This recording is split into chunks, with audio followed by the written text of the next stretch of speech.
Nightingale. Hey, this is DJ Nick Nightingale here to tell you about the trip I took last year. After my trip to the Philippines and Singapore, I went to Indonesia. I did not go to their capital city because it's actually known as being extremely crowded and tough to navigate.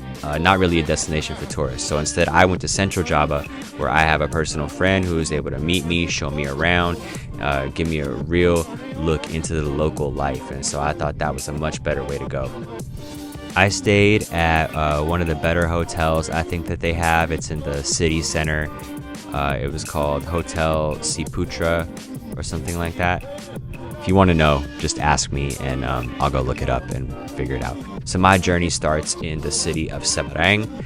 It looks like Semarang when it's spelled out, but I do believe it's pronounced Semarang, one of the main cities in Central Java. So my friend actually met me at the hotel, picked me up. We went for a ride on the motorbike, which is the main form of transportation in most of Southeast Asia, so that's no different in Indonesia. We ate a bunch of food. The street food was delicious. I think, honestly, Indonesia so far has the best street food I've ever had. I haven't been to too many countries yet, but there you have it. Went for a ride on the motorbike, went around the city of Semarang, went down to this sort of like old town region, like an old colonial region that was built by the Dutch, so it has a bunch of cool, fancy Dutch architecture.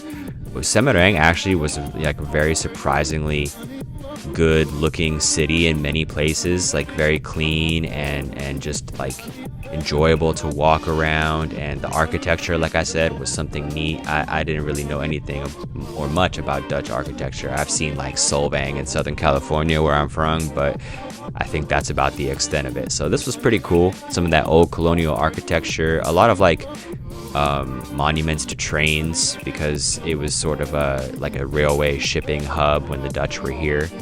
And one of the museums I went to was dedicated to pretty much that, like the time that the Dutch were here, establishing Semarang as a railway hub. And so that's what this museum here is that you're seeing. I believe this museum was called Lawang Sewu. Yeah, you could see it in the grass right there in the hedges. And like a lot of the city, this is like super well manicured, very pleasant to look at. Just a great place to walk around. There was a fee to get in, but it was not very much at all. By the way, the exchange rate for the Indonesian rupiah to the US dollar is a lot more similar to like the Philippine peso, so your money goes a little further. So, like when they charge you a fee to get into a place like this museum, it's really not so much. It really doesn't break the bank for you, and it is a little high. I think it's higher for the foreigners. It's going to be the case in most countries like this, but it's really not going to break your wallet. It's not going to matter to you. So I saw the museum. I tried several restaurants. One of them had a pretty awesome rooftop view that you can see here. And then I took a really long trip to this sort of like historical site / state park. Like in California, we might know it as a state park called Gedong Songo, where they have these super ancient Hindu temples. Indonesia's culture is crazy because like way back in ancient times, the Hindus were here and they built these temples, which are on these like sacred grounds that we're walking around. Later, the Muslims were here. That's why they were able to establish Islam as the major religion in this country. So just the super rich history going back, let's just say a lot further than the history we have in the United States. Maybe I shouldn't say that because there are native cultures there, but they just didn't leave behind like the same kind of, insane architecture and artifacts that we have, that I'm seeing here in Indonesia. No offense to you Native Americans, But anyways, you can see these grounds are crazy. They have fields where they're cultivating some kind of stuff. I'm not sure what it is. I think it might be rice. They did tell me while I was there. I just don't remember. You have these sulfur fucking vent things coming out the side of the mountain, which is crazy. It smells pretty bad, like sulfur, and they have these actual like sulfur pits in the same area where people apparently go and bathe for a second because it's supposed to exfoliate you of nasty stuff on your skin or in your body, I guess. I don't know, but that's what it was explained to me. People take a dip in the sulfur pit. I wasn't really interested in that, but you know, to each their own, right? So yeah, that was Gedong Songo. Sorry, this stuff's hard for me to say. And that was a really awesome experience. That was an all-day experience. I was there all day. So after that, my friend took me to her home village, which is actually kind of like an hour outside of the city of Semarang, and it's called Kendal. I got to get the real lowdown on the village life and what that's like. And again, I was very much impressed by their city center. It was very nice, and they have all these super cool monuments and these public grounds you can walk around. It's very inviting to like the pedestrian to walk around and just enjoy it on any given night. So that was pretty sweet. And then we went out to like, how would you say, the periphery of these villages. Out into what you might call the sticks, and that was pretty interesting.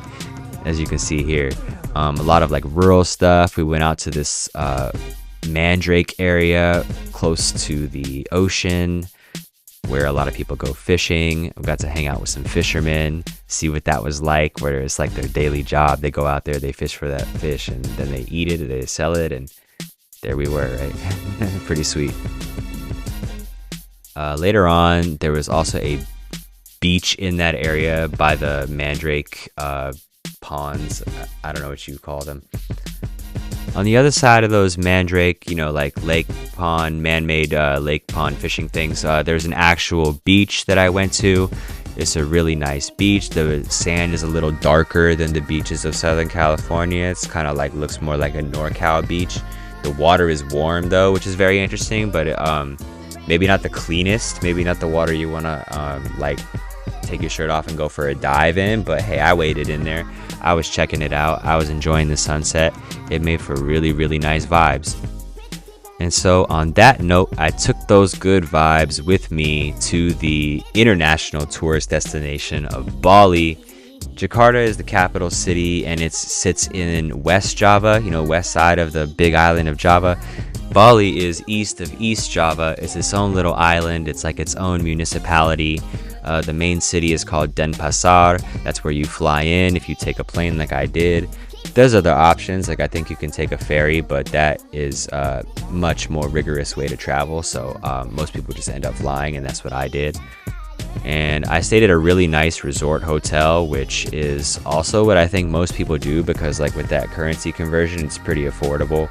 It encouraged me to splurge, and so I stayed at a really nice hotel there. But when I did get out there, I tried to go and see all of the like, you know, recommended and important tourist attractions, which involves like more Hindu temples, but some of these are just insanely awesome in their location. Like this one, precariously perched on the cliff right over the ocean. Beautiful to look at. And not only that, but it's also like a monkey sanctuary. So they have these monkeys just running around on the grounds, no separation between you and them, like I saw in Singapore. But this was actually a little bit more intense. There were a lot more monkeys here, and they would get up close and personal, and yeah, if you're not careful, they would just grab your stuff and run off with it. So I saw monkeys with like holding people's water bottles and like snacks and stuff like that. It was pretty crazy. I also visited a few other temples, like this Hindu temple here. Walking through the grounds, they have a lot of pretty sweet, how should I say, like sculpture work, and just the way the grounds are organized and built. I don't really know how else to say it. It's very, you know, exotic to me. It's very different, but I also think it's very well done, very finely crafted, so I like that. I think it's kind of funny how the Hindus use the swastika, because in my country that's kind of like a death sentence if you were to throw that symbol up anywhere. And of course, you know, Bali's known for its beaches, so I spent, you know, a good amount of time just out there on the beach, walking around, checking it out. I took a few excursions out into the water, like I took a speedboat to take me to another island in the area, semi-famous island. What was it called? Penida. I took a ride to this island nearby called Penida, which is a place where, this is probably where you see like 75% of all tourist photos from Bali are probably taken here on this little island, where they have these really beautiful beaches, such as like this is called Angel Billabong. There's another thing called like Broken Beach, or like Angel's Crest, or something like that. Clinking Beach is another one of them.